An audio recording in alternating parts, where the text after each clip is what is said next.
이사야 16장. 너희는 그 땅의 치리자에게 어린 양을 보내되 셀라에서부터 광야로 시온의 딸의 산으로 보낼지니라. 마치 둥지에서 쫓겨난 떠돌아다니는 새같이 모압의 딸들도 아르논 여울에서 그렇게 되리라. 계획을 세우고 심판을 행하라. 한낮에도 밤같이 너희 그림자를 만들고 쫓겨난 자들을 숨겨주며 떠돌아다니는 자를 발각되게 말라. 나의 쫓겨난 자들을 너와 함께 거하게 하되 모압아 너는 약탈하는 자의 면전으로부터 그들에게 숨을 곳이 되라. 이는 토색하는 자가 끝났고 약탈하는 자가 그쳤으며 압제자들이 이 땅에서 소멸되었음이라.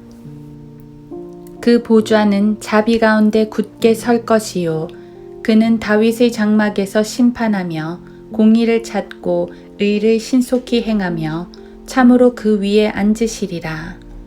우리가 모압의 교만을 들었나니 그가 아주 교만하도다. 그의 거만과 교만과 분노도 들었으나 그의 거짓말들은 그렇게 되지 않을 것이라. 그러므로 모압을 위하여 통곡하되 모두가 통곡할 것이며 킬하레셋의 기초들을 위하여 너희가 애통하리니 그들은 반드시 괴로움을 당하리라. 이는 헤스본의 들과 신마의 포도나무가 말랐으며 이방의 군주들이 그 본래 가지들을 꺾었음이라. 그들이 야셀로 와서 광야를 거쳐 헤맸으며 그녀의 가지들이 뻗어나가 바다를 건넜도다. 그러므로 내가 야셀의 우는 것과 더불어 신마의 포도나무를 위하여 슬퍼하리라. 오 헤스보나 엘르알레야, 내가 내 눈물로 너를 적시리니 이는 내 여름 과일과 내 수확을 위한 외침이 떨어졌음이라. 풍요한 들에서는 즐거움이 제해졌고 기쁨이 없어졌으며 포도원에서는 노래도 없고 외침도 없으리라. 밟는 사람이 포도즙 틀을 밟아도 포도주가 없으리라. 내가 그들의 포도 따는 외침을 그치게 하였도다. 그러므로 나의 창자들이 모압을 위하여 하프처럼 소리를 내며 내 내장들이 킬하레스를 위하여 그러하리라. 모압이 산당에서 피곤하게 보일 때 그가 자기 성소에 가서 기도할 것이나 소용이 없으리라. 이것은 그때부터 주께서 모압에 관하여 말씀하신 말씀이니라. 그러나 이제 주께서 일러 말씀하시기를 품꾼의 연한같이 3년 안에 모압의 영광이 그 큰 모든 무리와 더불어 능욕을 당할 것이며 남은 자들이 심히 적어 미약하게 되리라 하셨도다.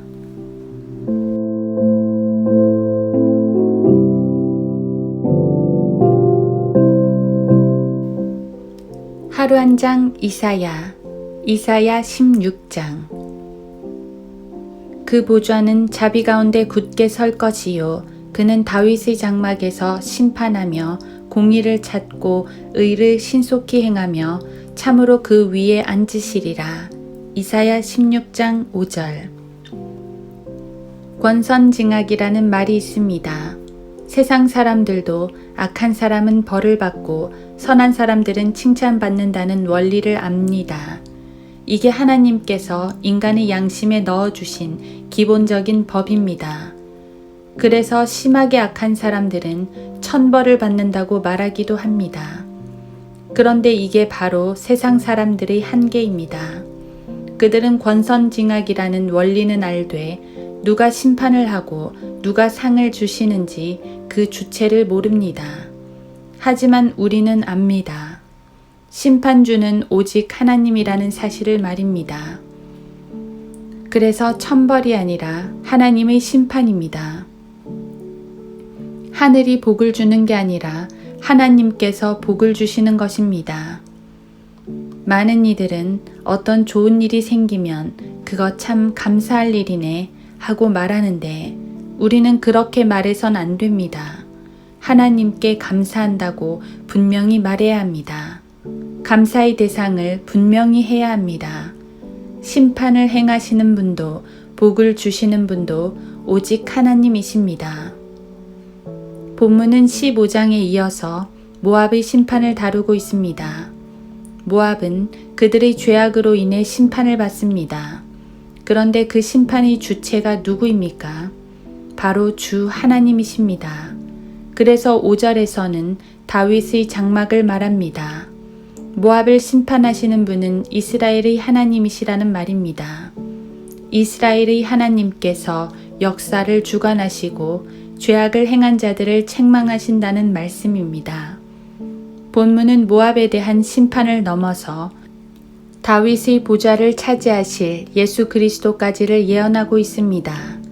그래서 하나님과 그분의 백성들을 대적한 세상 권세를 멸하시고 그분의 의로운 왕국을 세우신다는 것을 선포하고 있습니다. 우리는 모두 주님이 다스리시는 그 나라를 소망합니다. 주님이 어서 빨리 오시기를 소망합니다. 세상의 역사는 그냥 흘러가는 게 아닙니다. 하나님의 분명한 목적과 의도대로 흘러갑니다. 우리의 인생도 우연 가운데 지나가는 게 아닙니다. 하나님은 성도들의 삶에 적극 관여를 하십니다. 시시때때로 푸른 초장과 잔잔한 물가로 인도하시어 위로와 힘을 주십니다. 다양한 복들을 주시어 풍요케 하십니다. 죄를 지으면 책망도 하면서 바른 길로 이끄십니다. 이렇게 하시는 건 그분이 우리의 주인이요 또 왕이심을 보여주시는 것입니다. 그분은 우리를 다스리기 원하시며 우리가 그분 안에서 온전해지기를 원하십니다. 그래서 우리는 모든 삶에서 하나님의 주인 되심을 인정하고 그분의 뜻을 구해야 합니다. 예수님께서도 하나님의 나라와 그분의 의를 구하라고 말씀하셨습니다. 마태복음 6장 33절. 세상 사람들은 어려운 일을 당하면 극복하려고만 하지만 우리는 먼저 하나님의 주인 되심을 인정해야 합니다. 모압이 멸망하는 게 중요한 게 아니라 하나님의 보좌가 나타나는 게 중요하다는 겁니다. 이스라엘이 복받는 게 중요한 게 아니라 하나님께서 영광 받으시는 게 중요하다는 것입니다. 성도들 안에서 하나님께서 진정 왕이시고 주인이 되시는 것이 중요하다는 말입니다.